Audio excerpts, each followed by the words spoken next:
Boa noite para quem é de noite e bom dia para quem é de dia. Eu sou João Batista e hoje vou dar continuidade ao meu conjunto de programas Pitacos com João Batista. E hoje eu vou falar sobre um tema interessante, que é os 13 apóstolos de Jesus. Todos nós conhecemos normalmente 12, mas na realidade são 13. Vamos ver por quê. E não se esqueçam não se esqueçam de se inscreverem no nosso canal para que isso nos prestigie e continuemos fazendo programas desse tipo. E também clique naquele breguetinho do gostei. Vamos lá então. Antes de iniciar exatamente sobre os apóstolos, eu vou fazer um pequeno comentário sobre Jesus e João Batista. Há uma pequena confusão se João Batista era apóstolo ou se era o arauto. É claro que João Batista é o arauto. Existe o apóstolo João, tá? E tanto João Batista quanto Jesus são anjos. E como é que nós podemos saber onde está escrito isto? Está escrito em Mateus 3:1, que diz exatamente o seguinte: Eis que vou enviar o meu mensageiro. Isso está escrito na Bíblia 2. Na Bíblia 1, ele troca o termo meu mensageiro por anjo. E continuando a leitura, para que prepare o caminho diante de mim. Então, de repente, entrará em seu templo o Senhor que vós procurais, o anjo da aliança. Na Bíblia 2 diz o anjo da aliança, e na Bíblia 1 traduz como o anjo do testamento. Que desejais? Eis que ele vem, diz o Senhor Todo-Poderoso. O que significa que então João Batista e Jesus são anjos. Bom, vamos então agora falar sobre os apóstolos. Os apóstolos que nós temos são Pedro, André, Tiago, João, Felipe, Bartolomeu, Tomé, Matias, Tiago, Tadeu, Simão, Judas Iscariotes, que completam então 12, e Matias, que foi escolhido no lugar de Judas Iscariotes após a morte dele. Bom, eu fiz uma pequena tabela sobre a descrição dos apóstolos. Com isto, eu comparei ou analisei Mateus 10, de 1 a 4, Marcos 3, de 13 a 19, Lucas 6, de 12 a 16 e Atos dos Apóstolos 1, de 23 a 26. Simão foi chamado Pedro por Jesus. André é irmão de Simão, que é irmão, então, no caso de Pedro. E nós temos também Tiago, filho de Zebedeu, e João, irmão de Tiago. Nós temos também Felipe, Bartolomeu, Tomé e Mateus. Mateus era o cobrador de impostos. Tiago foi filho de Alfeu. E Tadeu, tanto na Mateus como Marcos, recebe o nome de Tadeu. Porém, em Lucas, ele comenta Judas, filho de Tiago. Em outras referências, nós temos que Judas, filho de Tiago, é Lebeu ou Tadeu. Então, ele pode ser conhecido como Judas, como Lebeu ou como Tadeu. Em Marcos e Mateus, eles falam Tadeu. Bom, Simão era o Zelotes e Judas Iscariotes. E Matias, que substituiu Judas Iscariotes, que está então em Atos 1, 23 a 26. Bom, então vamos dar continuidade à nossa leitura. A missão dos apóstolos e de seus sucessores. Nós temos em Mateus 28, de 18 a 20, o seguinte texto. Então Jesus se aproximou e lhes disse: Toda a autoridade me foi dada no céu e na terra. Ide, pois, e fazei discípulos meus, todos os povos, batizando-os em nome do Pai, e do Filho e do Espírito Santo, ensinando-os a observar tudo quanto vos mandei. Eis que eu estou convosco todos os dias até o fim do mundo. Então, esta era a missão dos apóstolos, que era divulgar a palavra de Jesus em todos os cantos.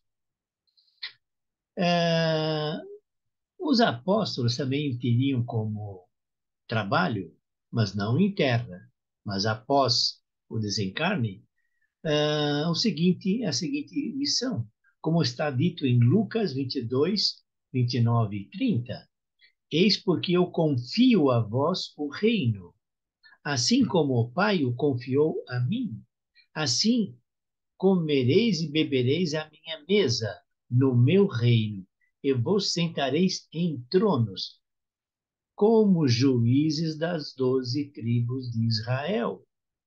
Portanto, os apóstolos julgarão as 12 tribos de Israel. Bom, Jesus também disse que os apóstolos serão perseguidos. Nós temos em João 16, de 1 a 4, o seguinte texto: Disse-vos estas coisas para vos preservar de alguma queda. Vão expulsar-vos das sinagogas, e virá a hora em que qualquer um que vos tirar a vida julgará estar prestando um serviço a Deus. Olhem bem esse texto. Jesus diz aos apóstolos: virá a hora em que qualquer um que vos tirar a vida julgará ou pensará ou interpretará que está prestando um serviço a Deus. Continuando a leitura, farão isso porque não conheceram o Pai e nem a mim. Eu vos disse estas coisas para que, ao chegar a hora, vos lembreis delas, porque eu vos adverti. Não vos disse isso desde o princípio, porque eu estava convosco. Bom, vamos falar agora um pouquinho sobre Judas Iscariotes.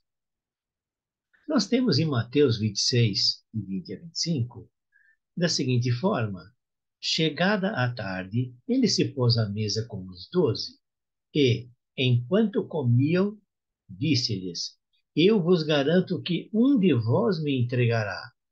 Muitos tristes começaram a dizer um por um: por acaso sou eu, Senhor? E ele respondeu: quem põe comigo a mão no prato, este me entregará.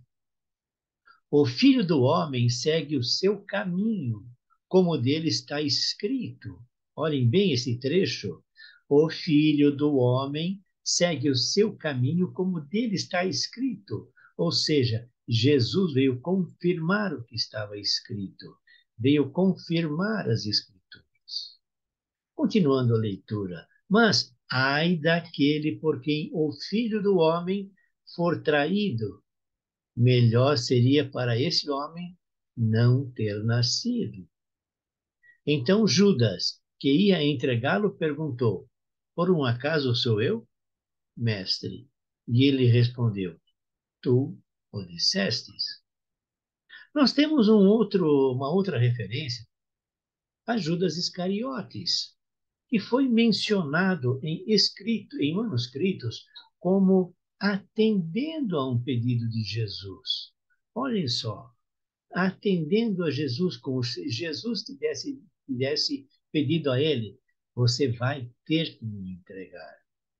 Vamos ler na íntegra esses manuscritos, ou um trecho desses manuscritos, que diz o seguinte: a partir da década de 1960, inúmeros manuscritos e documentos milenares começaram a ser divulgados. Entre eles, destaca-se uma versão diferente da história de Jesus e a suposta traição de Judas. O manuscrito encontrado em Nag Hammadi, no Egito, traz à luz uma nova versão sobre a trajetória de Jesus. E o texto retrata Judas como o discípulo mais próximo de Jesus e o único que o compreendeu a sua mensagem. O que Judas não teria, e que Judas não teria traído a Jesus, e sim atendido seu pedido para denunciá-los aos romanos, para que se consumasse a profecia, para que se consumasse as escrituras. O manuscrito foi datado no século 3 ou 4 depois de Cristo. Vamos analisar um pouquinho esse trecho? Judas não teria traído Jesus, e sim atendido ao seu pedido para denunciá-lo aos romanos, para que se consumasse a profecia. O manuscrito foi datado do século 3 ou 4. Olha só, isso tinha algum sentido dentro do contexto bíblico? Eu creio que sim, porque muitas passagens da Bíblia, não apenas aquela que eu li agora há pouco, são escritas para que se cumpra o que está escrito. E para que se cumprisse, alguém teria que denunciar a Jesus. E vejam que eu li lá em Atos. Mas ai daquele por quem o filho do homem for traído. Melhor seria para esse homem não ter nascido. Fica para reflexão. Bom, agora vamos falar um pouquinho sobre Matias. Matias foi escolhido no lugar de Judas Iscariotes. E nós temos em Atos 1, 23 a 26 o seguinte texto. E propuseram dois, a José, que era chamado Barsabás, e qual tinha por sobrenome o Justo, e a Matias. E orando disseram: Tu, Senhor, que conheces os corações de todos, mostra-nos destes dois a quem tiveres escolhido, para que tome o lugar deste ministério e o apostolado, do qual, pela sua prevaricação, caiu Judas, para ir ao seu lugar. Ou seja, para que Matias, para que um dos dois fosse ao lugar de Judas. Bom, e a seu respeito deitaram sortes, e caiu a sorte sobre Matias, e foi contado sobre os 12 apóstolos. Então, na realidade, nós tivemos 13 apóstolos. Por que 13? Nós tivemos os 12 primeiros, depois Judas Iscariotes, que traiu a Jesus e que foi, após sua morte, substituído por Matias, para que então permanecessem 12, para que então os 12 viessem a julgar as 12 tribos de Israel, e através de outras coisas, conforme o número 12. Bom, com isto, eu encerro hoje este pitáculo e que Deus abençoe a todos e a todas. Namastê. Eu sou João Batista.